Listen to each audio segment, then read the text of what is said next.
Hello, beautiful homemakers. I'm continuing Chapter 5, Secret Number 2 of Secrets of Fascinating Womanhood. I will reread the last few paragraphs where we left off. Now I'm going to hand you out a list of common ways a woman wounds a man's sensitive pride. Go through the list carefully when you get home. Mark those you are guilty of, then resolve never to do them again, not ever. Don't underestimate the power of these things to harm your relationship. They can temporarily kill your husband's love for you, stone dead. Angela took the handout and quickly scanned the list. Her guilt increased still further. With dismay, she recognized many mistakes she had made in the past. Common mistakes wives make that injure their husband's sensitive pride. Criticizing his weaknesses. Speaking angrily when he fails in a masculine area of responsibility. Disagreeing with him on masculine matters. Pouring cold water on his ideas. Giving him advice when he has not asked for it. Discussing his career or occupation as if you know as much about it as he does. Reminding him how you struggle on his income. Telling others how much your parents have done for you since you got married. Admiring a masculine quality in another man. Suggesting he call a repairman when he is trying to repair something. Not paying attention when he is telling you about something of which he is proud. Not praising him when he does something outstandingly well. Telling him he is losing his figure or his hair. Holding yourself up as an example for him to follow. Reminding him of your superior education. Excelling him in a male-dominated sport such as athletics, golf, or swimming. Going out to work when he would prefer that you stayed at home. Telling others that you have to go out to work to make ends meet. The teacher continued, all these mistakes belittle your husband. They sap his self-confidence. He feels less manly. He may feel unworthy of you. More often, the hurt causes him to feel angry and resentful towards you. He then shows his bad side, his ugly side. He just can't feel loving and tender towards you, no matter how much he knows that he should or would like to. Nor can he bring himself to confide in you, although he may long to. His fear of further hurt and his resentment prevent him. Sometimes, however, a husband will belittle himself to his wife. Why would he do that? Because he secretly hopes she will disagree with him and praise him instead. Now, before we move on to the positive, powerful side of this secret, there is another reason why a man may not confide in his wife, even when she is not hurting his pride. That is when she is a blabbermouth, when he cannot trust her to keep it to herself. We must learn to be discreet when our husband confides in us. Now for the positive side of this secret. We are going to learn how to transform a man, how to draw out and develop the goodness in him. We are going to learn how to cause his confidence and his self-esteem to soar, how to arouse his energy and his drive. And most important, we are going to learn how to awaken the fullness of his love and his tenderness for you. But first a question, class. Why do men try to excel in business and in their careers? Where does their motivation and drive come from? Why do they keep striving for bigger and better things or more fame? Beth spoke up. For more money, I would imagine. Yes, Beth, but money is secondary. Elsie, what do you think? Is it to be admired? The teacher smiled. Yes, Elsie is right. Admiration is their reward. The admiration of other men. And just as important, the admiration of their wife. That is a man's greatest joy. Remember, your husband needs your admiration more than he needs your love. Few women know this great truth. It's summed up nicely in the following couplet. A man needs to feel loved, but not as much as he needs to feel admired. A woman needs to feel admired, but not as much as she needs to feel loved. Why is your admiration so important to your husband? Because it makes him feel manly. Feeling manly is the most pleasant and enjoyable feeling a man can experience. Our husbands, and our sons too, often do and say things in our presence, hoping to receive admiration and praise. But most women are too busy with other things to notice. The woman who knows how to admire a man's masculinity is the woman who wins his heart. She is an angel in his eyes. Now, just in passing, I would like to add that admiration is also a wonderful thing to give to our sons. It helps them grow into confident manhood. Their need is especially strong during their teenage years. You'll be thrilled at how close you can draw your sons to you by praising and admiring them, and also by resisting any urge to criticize them. In fact, this applies to all our children at any age. We should never tease our children either. They may not mind other adults teasing them, but we parents should never tease them. It is destructive to their self-confidence. Now, back to men. A man who is never admired becomes a lonely and bitter creature.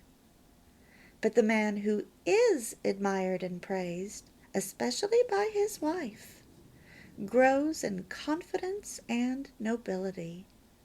There is a ready smile to his face and a spring in his step.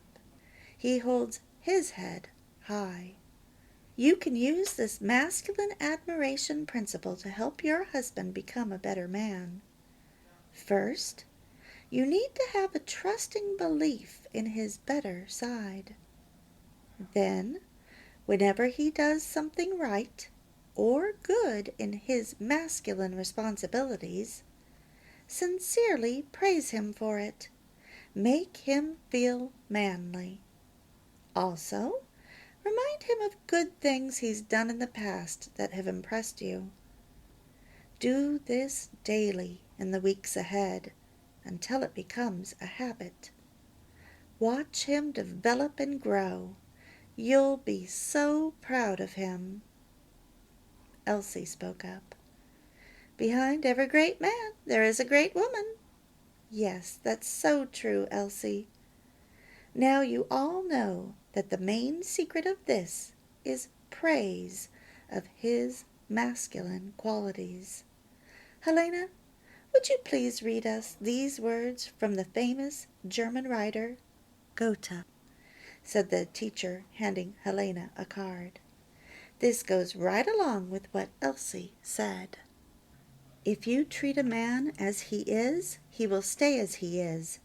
But if you treat him as if he were what he ought to be and could be, he will become that bigger and better man. Goethe, 1774. Cherry raised her hand. When you say the praise of his masculine qualities, what exactly do you mean? I mean, do I admire my husband's muscles, for instance? Yes, by all means, said the teacher. Men are very proud of their muscles. If your husband's muscles aren't well developed, at least admire his strength, especially when he undoes a tight lid for you or lifts something heavy. We can also admire our husband's deep voice, his beard or mustache, his sex drive and ability to please you in this area. That's very important to a man. Or his strong build, especially if he's short, his driving skills, his gardening skills, his handyman abilities, his career skills, which is another highly important area to a man. Admire anything he excels at of a manly nature. Just be sincere, and you cannot go wrong. But don't overdo it. Don't gush. Remember, watch for his smile. Don't praise him for how well he does the dishes, or the vacuuming, or making the beds. That won't stir his love for you. But when you praise him for manly qualities, like running and other sports, driving, navigation, work skills, you touch his heart. Even give sincere praise for small masculine accomplishments like hammering a nail in straight, sawing a straight line, or backing in a trailer. Kathy asked, "Won't he get a big head with all this praise?" No, Kathy. Life is full of humiliations for every man. These daily embarrassments keep him from getting a swelled head. On the other hand, you become his source of inspiration, his refuge from humiliation, his source of strength. He will love you deeply for it. His confidence will soar like an eagle. And when combined with this next secret, secret number 3, he'll even worship you. And I am not exaggerating. It's a wonderful feeling for a husband to have a wife who truly admires him. When you admire him, you make him feel like you feel when he buys you flowers unexpectedly. But again, I must warn, be sincere. This is especially important if you haven't been giving him any praise. He may be suspicious. Watch for his smile. That's the sign he has accepted your admiration. Can we accept a sincere gift of flowers from our husbands without smiling? If he does not smile, he probably thinks you are insincere, or he is still harboring resentment. That's why it's so important to do assignment 3 of last week's secret number 1. Your submissive words will release his pent-up resentment. 2 other important points. First, try and touch him as you praise him, and look him in the eye and smile. It's not strictly necessary, but it adds to his pleasure. Second, be specific. Say exactly what it is that you admire about him. The more specific, the better. Rather than say, for example, "What nice legs you have," you might say, "What strong, well-shaped thighs you have." Cherry laughed. "If I told my husband that, he'd wear shorts all year round." I quite believe he would, Cherry. Admiration has a powerful effect on our husbands. Beth spoke. "My husband is not really the masculine type. He's a good husband and highly intelligent, but he hasn't got big muscles, and he's not a handyman." A good point, Beth. All men have either intelligence, brawn, mental talent, or physical skills. Praise them in the area in which they most excel. For example, Beth might watch for chances to admire her husband's intellectual skills, especially to do with his accountancy career. A man's occupation is an important masculine function. Even after he is retired, we should remind him of his past successes. You will get ideas for admiration from the list of your husband's virtues you made out for last week's assignment. But remember, only masculine things if you want to awaken his full love for you. To discover even more things to admire about your husband, encourage him to talk about himself. Ask him questions that require long, thoughtful answers. Encourage him to talk about his past accomplishments, those things of which he's proud, and his dreams for the future. Listen patiently. Let him see that you are interested. Strongly resist the desire to talk about yourself. It doesn't matter if you don't understand all he is saying. He won't be overly concerned. It can even make him feel more manly.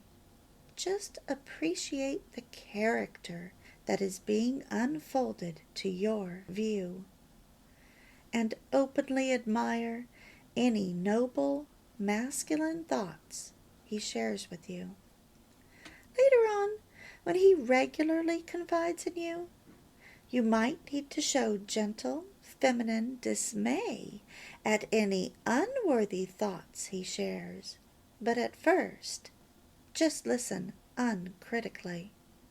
When your husband feels that he can trust you to respect his masculinity, he will confide to you his deepest and innermost thoughts.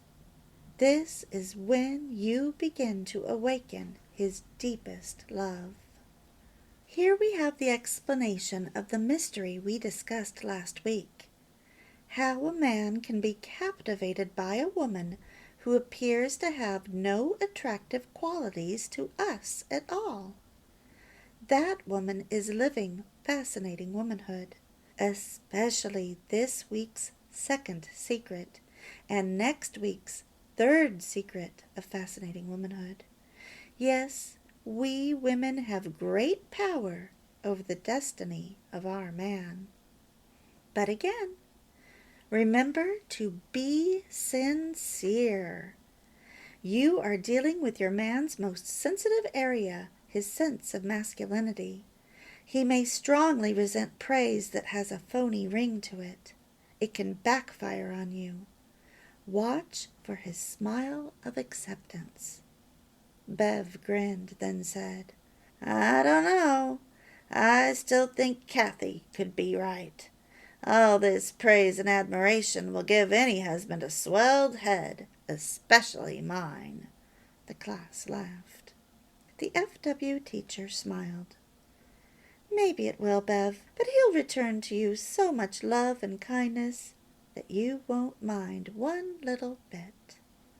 But remember again that even though your husband is lifted by sincere admiration from you, his wife, he is still coming into contact with other people in his life. People who discourage him, mock him, reprimand him, and humble him. This is enough to keep his head the proper size. So, to sum all this up, a man's greatest pleasure is when his masculinity is admired by a woman.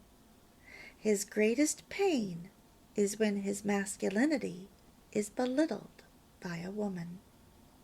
We have one small section before ending the class and moving on to the assignment. I think I'll end it here, and next time we will cover the Pandora's box reaction and the assignments for secret number 2, along with several true experiences and a little more of the story and what Angela does.